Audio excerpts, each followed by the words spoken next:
Jan, it's great to see you today. Thank you. Nice seeing you, Jake.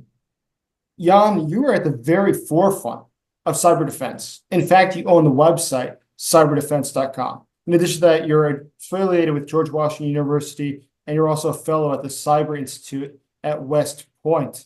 So you know up and down what's going on in the world of cyber. And I just was hoping I could ask you a couple of questions about what's going on today. Sure. When you're looking at the war in Ukraine and you're looking at what Russia's doing, what advantages or what weaknesses does Russia have? So Russia's advantage is that they're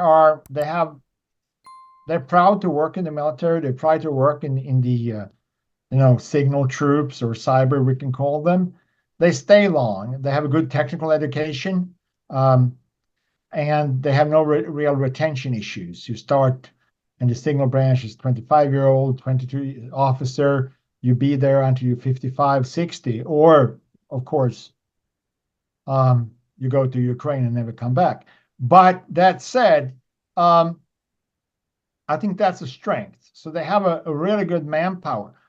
Of course, there are incentives that just seem to go back to the same playbook: social engineering, their target selections, and so forth.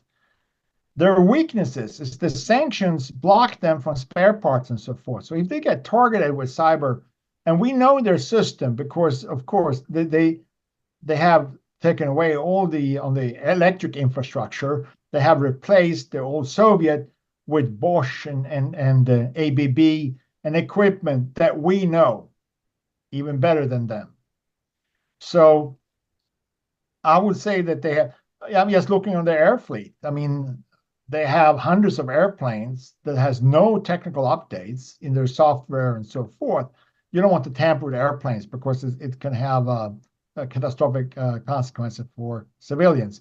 But they're grounded, they're stolen, and they can't update them. So they start getting now, 2 years into it, a lot of vulnerabilities on a broad front due to sanctions. Sanctions here actually work.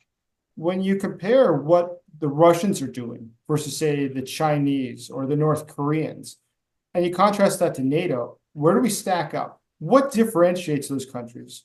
Do they work together? Of course, they work together. I mean, they have a common interest.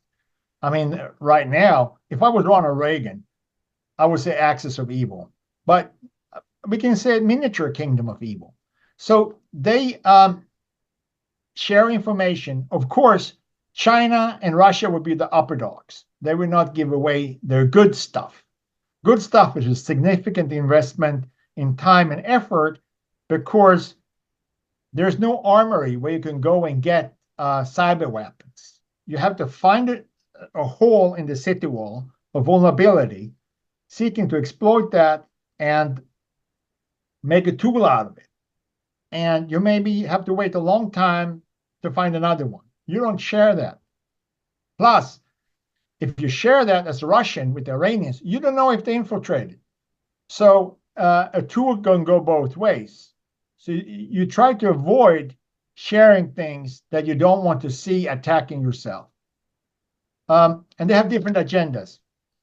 China controlling 1.3 billion people with facial recognition. That's a lot of network cables and webcams. They have to spend a lot of resources just doing crowd control. Their interest is also economical. They're trying to get research results from universities in the West. They're trying to get heads up with technology that they can put back in manufacturing.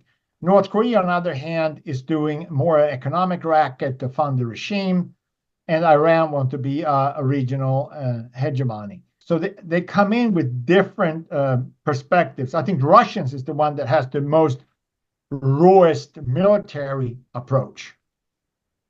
That's my take. So why does a country like Russia use something like APTs, advanced persistent threats? What are those and why are they so? So there is constantly creating vandalism in the systems and pretty crude. And most on the client side or regular computer, laptops, and so forth. And it's also a way of saying, well, we can hit them some way. So if this creates havoc in the American mainland, okay, you're not doing great in Donbass, things is tough, but we hit the Americans in the homeland. It reminds like of Hitler's project with this America bomber that worked on a bomber that can bomb New York, which of course failed. But I think is getting the notion that they can strike, even if the effects is.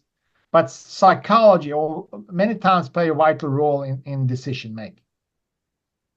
So when the Russians are attacked by cyber, obviously they attack other countries, including the United States and obviously Ukraine. But when they are attacked, what's their state policy about that? Do they consider it to be an act of war or just criminal behavior? So when cyber started to shake and start moving, let's say 2010, Russia was quick out and said, any attacks on us is like a military attack. Well, 148 attacks later, nothing have happened. So they have to realign with reality.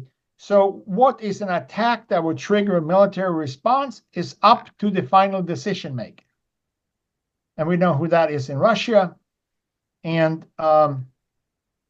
they have to call the shots.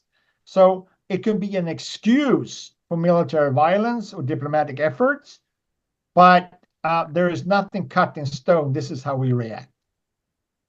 It is estimated that over 70% of the world's internet traffic passes through the United States. And moreover, there's key points throughout Europe, including in Sweden, where a lot of the internet traffic passes. Does that give those countries the ability to manipulate the internet in other countries or to eavesdrop on the information passing through their land? So I have no insights in it, but I can do a layman guess that if it passes on your soil as digital transmissions, whatever goes through is yours to look at.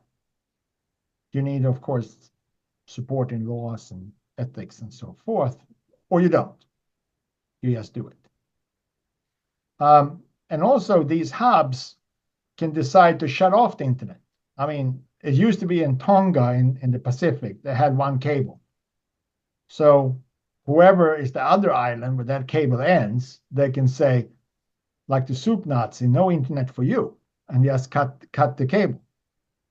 And the cable network doesn't need to be attacked by submarines. You can just unhook too. Jan, it was great to see you. Thanks for your time today. Thank you for the opportunity. And I'm really glad that I can contribute to Kyiv Post. And I wish you all well in Ukraine. Thank you.